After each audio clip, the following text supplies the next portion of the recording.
Bismillahirrahmanirrahim.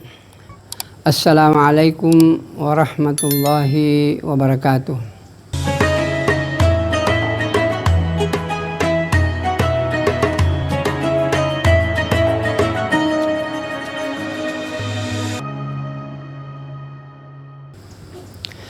Alhamdulillah wa syukurillah wassalatu wassalamu ala rasulillah wa ala alihi wa ashabihi wa man tabi'ahum bi ahsanin ila yaumiddin. Asyhadu an la ilaha illallah huwal awwalu alladzi la syai'a qablah wa huwal akhiru alladzi la ghayata ba'dah. Huwa shadiqun fil wa'di adilun fil hukmi wa huwa rabita baina qulubina bida'watil Islam. Wa asyhadu anna Muhammadan abduhu wa rasuluh alladzi ballagar risalah wa addal amanah wa nasahal ummah wa jahada fillahi haqqa jihadi. Para pemirsa dimanapun berada, pertama-tama marilah kita senantiasa mensyukuri semua nikmat yang Allah berikan kepada kita. Dan nikmat ini sekali lagi selalu diulang-ulang untuk dipergunakan melaksanakan tujuan penciptaan manusia, yaitu untuk beribadah kepada Allah. Jadi semua nikmat yang Allah berikan kepada kita hendaknya dimanfaatkan untuk beribadah kepada Allah Subhanahu wa Ta'ala. Para pemirsa yang saya hormati, ada satu hal yang sangat menarik ini, itu adalah dalam Al-Quran dikatakan, ya ayyuhalladzina amanu qu anfusakum wa ahlikum nara. Wahai orang-orang yang beriman, jagalah dirimu dan jagalah keluargamu dari siksaan api neraka. Jadi sebenarnya kalau kita renungkan ini ayat, itu menunjukkan bahwa kita manusia ini itu akan hidup nanti di akhirat. Karena di situ dikatakan jaga dirimu dari api neraka, padahal neraka itu kan adalah akhirat. Dari sini kita bisa mengambil kesimpulan bahwa kita sebenarnya ini adalah makhluk akhirat. Makhluk yang akan hidup selama-lamanya di akhirat. Kehidupan di dunia kita ini paling 60-70 tahun. Di mana Nabi katakan, a'maru ummati baina sittin wa sab'in. Umurnya umatku paling 60-70 tahun. Ada yang lebih 70 tidak seberapa, ada yang kurang dari 60 tidak seberapa, rata-rata antara 60-70 tahun ini. Padahal waktu 60-70 tahun ini selalu kita sampaikan dalam kajian-kajian tentang waktu, bahwa ada Al-Quran mengatakan wa inna yawman 'inda rabbika ka'alfi sanatin mimma ta'udun. Satu hari kemudian itu 1000 tahun ukuran dunia. Mari kita bagi secara sederhana. Kalau 1000 itu dibagi 24, itu kan hasilnya 41,6. Artinya 41 tahun dunia 6 bulan itu baru 1 jam hari kemudian. Jadi kalau kita hidup sekitar 60-70 tahun, itu menunjukkan bahwa kita hidup di dunia ini paling 1,5 jam sampai 2 jam. Apa artinya waktu yang 1,5 jam, 2 jam dibanding dengan kehidupan yang triliunan tidak terbatas nanti di akhirat. Inilah yang harus kita selalu ingat bersama, bahwa kehidupan yang pendek ini sangat menentukan di akhirat apakah kita di sorga atau kita di neraka. Dan mestinya juga kita bersyukur sebagai umat Rasulullah Sallallahu Alaihi Wasallam. Jadi umat Rasulullah Sallallahu Alaihi Wasallam ini bukan umat biasa ini. Bayangkan, coba kita lihat. Umat Rasulullah ini umurnya pendek, 60-70 tahun. Dibanding dengan umurnya umat Nabi Nuh misalnya. Umat Nabi Nuh itu dikatakan dalam Al-Quran bahwa Nabi Nuh itu berdakwah. Jadi dilantik menjadi rasul, kemudian berdakwah, mengajak manusia untuk taat kepada Allah 1000 tahun kurang 50. Berarti 950 tahun ini Nabi Nuh berdakwah siang dan malam, mengajak manusia taat kepada Allah. Jadi umur umat pada waktu itu ya rata-rata ribuan tahun. Dan bahkan ada yang mengatakan bahwa Nabi Nuh dilantik menjadi rasul ketika berumur 400 tahun. Jadi kalau 400 tahun baru dilantik menjadi nabi, rasul, berarti paling sedikit umurnya 1350. Suatu jangka waktu yang sangat panjang. Jadi umat-umat dulu itu sangat luar biasa susahnya.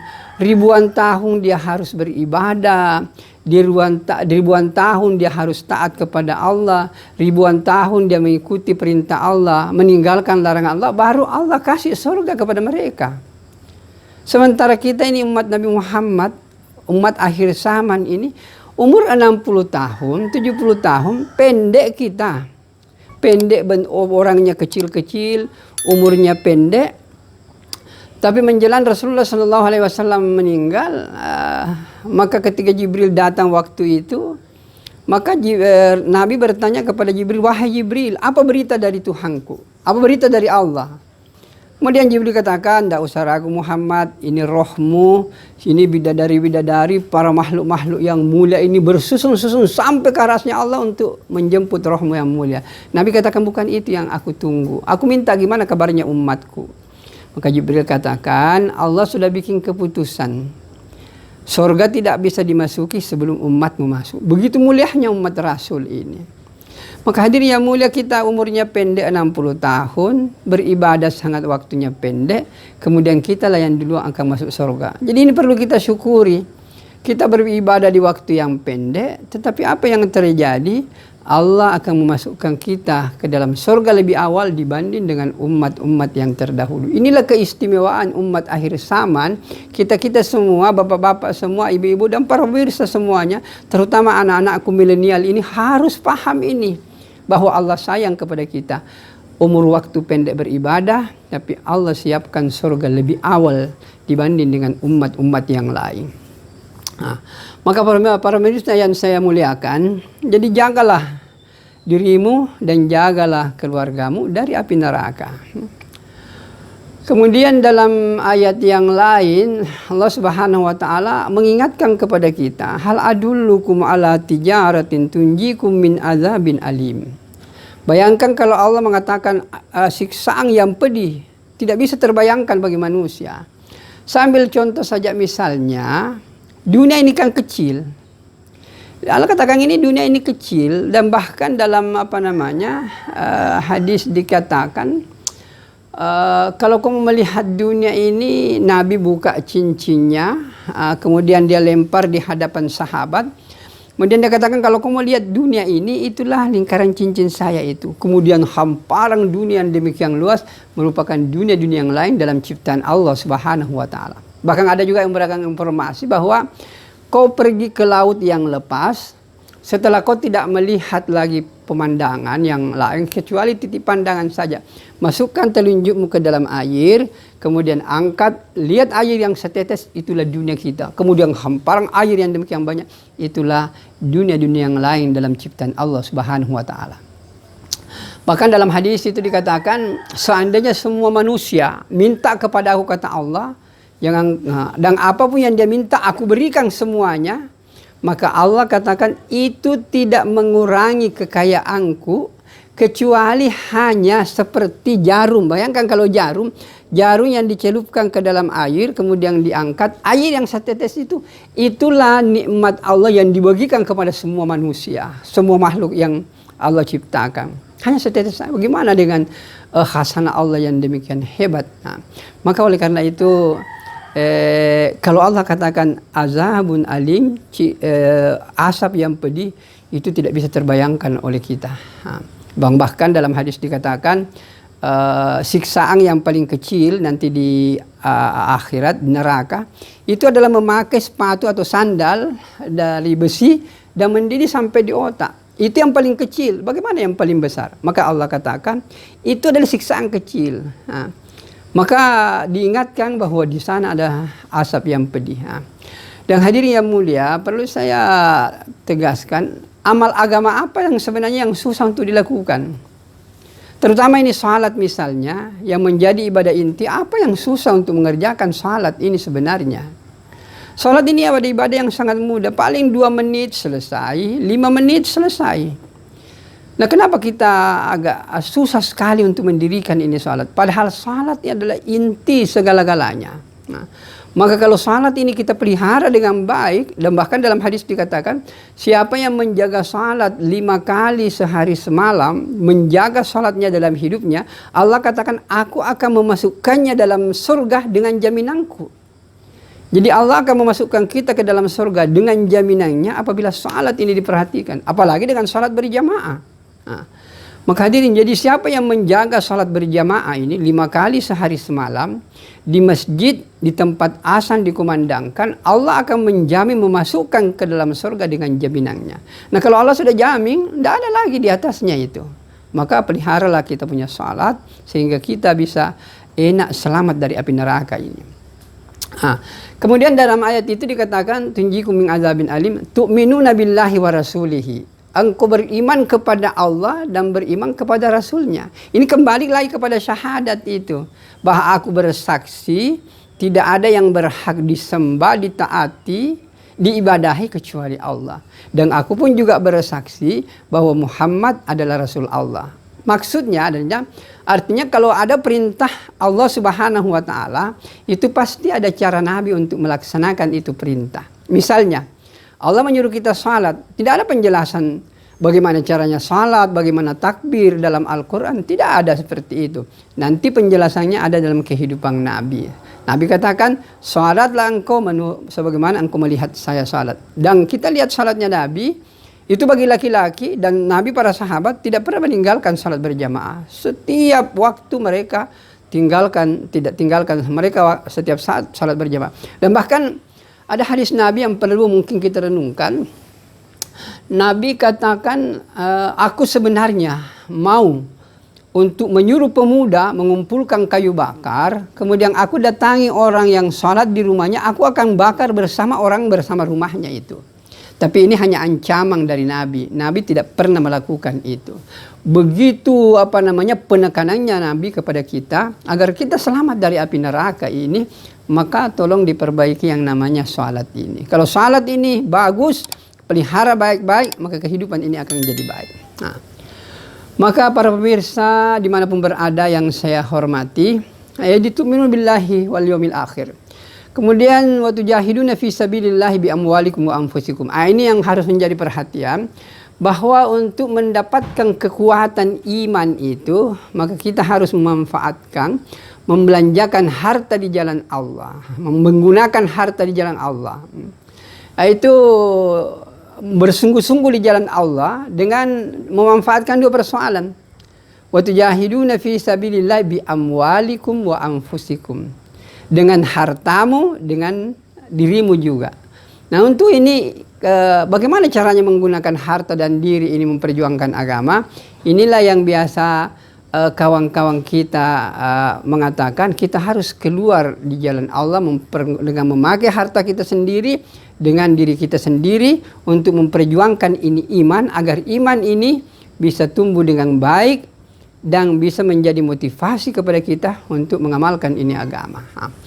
Maka para pemirsa yang saya muliakan, jadi kalau penekanannya di sini adalah ku anfusakum wa ahlikum nara, jagalah dirimu, jagalah keluargamu dari api neraka. Dan bagaimana menjaganya? Apa kita duduk di rumah saja melihat anak beli? Tidak. Maksud daripada ayat ini adalah ajarkan kepada anakmu agama, ajarkan kepada istrimu agama, ajarkan kepada orang di sekitarmu agama. Kalau dia sudah kau ajarkan, dia akan mengerti itu agama, dia akan faham itu agama.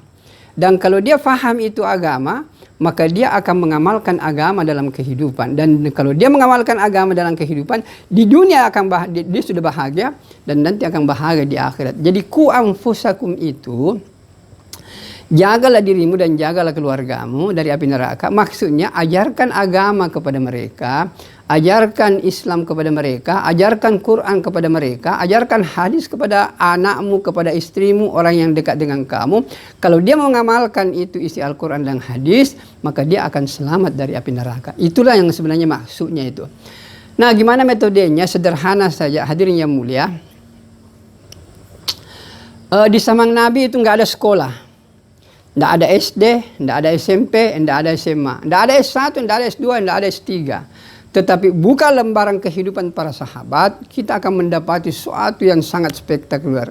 Sahabat memahami agama dengan baik, mengerti agama dengan baik, dan mau berkorban untuk agama. Bahkan kalau diumumkan perang, tidak ada sahabat yang mengurungkan niatnya untuk tidak ikut berperang sekalipun itu nyawa taruhannya. Sudah tertanam yang namanya kecintaan kepada agama dan sudah tertanam dalam dirinya keimanan yang sempurna. Sehingga dia tahu bahwa yang namanya syahid di medan perang itu adalah surga tempat kembalinya. Nah, maka hadirin, bagaimana mereka mengajarkan agama? Yaitu seperti di zaman Nabi. Jadi apa taruhlah Nabi menyampaikan pengajian misalnya, atau Nabi mengatakan sesuatu, atau Nabi mengamalkan sesuatu, disaksikan oleh para sahabat. Apa yang diucapkan Nabi didengar oleh para sahabat. Maka apa yang disampaikan Nabi didengar oleh para sahabat, sahabat itu kembali ke rumahnya, diajarkan kepada anaknya, diajarkan kepada istrinya. Jadi semua ini orang ambil bahagian dalam menyampaikan ini agama. Jadi dia dengar dari Nabi, sampai di rumahnya disampaikan kepada anaknya, disampaikan kepada istrinya. Jadi apa yang diucapkan Nabi sore hari itu sudah tersebar ke seluruh keluarga dan sudah tersebar di seluruh masyarakat Madinah. Atau kita ambil contoh sederhana, Nabi berkhutbah. Ketika Nabi berkhutbah, sahabat dengar. Ketika sahabat dengar, pulang ke rumahnya, itu disampaikan kepada anaknya, disampaikan kepada istrinya. Jadi apa yang disampaikan oleh Nabi ini, sore hari sudah tersebar ke seluruh masyarakat Madinah. Begini caranya sahabat mempelajari ini agama. Maka sekarang ini kita, diharapkan sekarang ini, untuk menyelamatkan anak kita, keluarga kita dari api neraka, pelajari agama. Maka di rumah, hidupkanlah yang namanya ta'lim rumah. Di rumah kita belajar agama. Sederhana saja, hadirin yang mulia. Sederhana saja. Baca satu ayat, baca satu hadis. Tidak usah terlalu lama, 5 menit saja atau 10 menit. 5 menit kita baca satu ayat, 5 menit kita baca satu hadis. Baca ayatnya, bahasa terjemahannya. Kalau ada tafsirnya, baca satu hadis, apa terjemahannya, apa maksudnya. Bisa dibayangkan dan perlu dipahami, tentukan waktunya. Taruh umpamanya habis sembahyang sholat Isya. Taruhlah jam 9. Jam 9 kita katakan kumpul. Anak, istri kumpul. Bacakan satu ayat, bacakan satu hadis. Apa pengertiannya, apa tafsirnya, apa syarahnya itu hadis. Kalau satu malam dia dengarkan satu ayat, satu malam dengarkan satu hadis, berarti kalau satu bulan 30 ayat dan 30 hadis yang anak dan istri kita dengar dan juga kita dengar. Pasti ada yang singgah di dalam hati kita. Beginilah caranya kita mendidik, istiqomahkan pendidikan seperti ini, Pak. Ini sangat penting mendidik di dalam rumah tangga kita. Bacalah buku-buku agama, sempatkanlah waktu kumpul-kumpul dengan keluarga, 5 menit saja, perdengarkan satu ayat, perdengarkan satu hadis, 30 hari, 30 ayat dia dengar, 30 hadis dia dengar. Dengan metode sederhana seperti ini, mudah-mudahan keluarga kita menjadi keluarga yang betul-betul bisa faham dengan agama, mengamalkan agama. Kemudian kalau dia mengamalkan agama, dia akan masuk surga. Itulah sebenarnya yang dimaksudkan oleh ayat itu. Jagalah dirimu, jagalah keluargamu dari api neraka. Maksudnya adalah pelajari agama, amalkan agama, sampaikan kepada orang lain sehingga agama ini tersebar dan diamalkan, dan agama ini adalah kunci kebahagiaan, dan kalau kita amalkan kehidupan ini akan indah, akan tenang dan damai, dan akan dipenuhi dengan kebahagiaan. Mudah-mudahan penjelasan ini memberi manfaat kepada kita semua. Baik, kita tutup dengan doa kepada majelis. Subhanakallahumma bihamdika asyhadu an la ilaha illa anta astaghfiruka wa atubu ilaik. Assalamualaikum warahmatullahi wabarakatuh.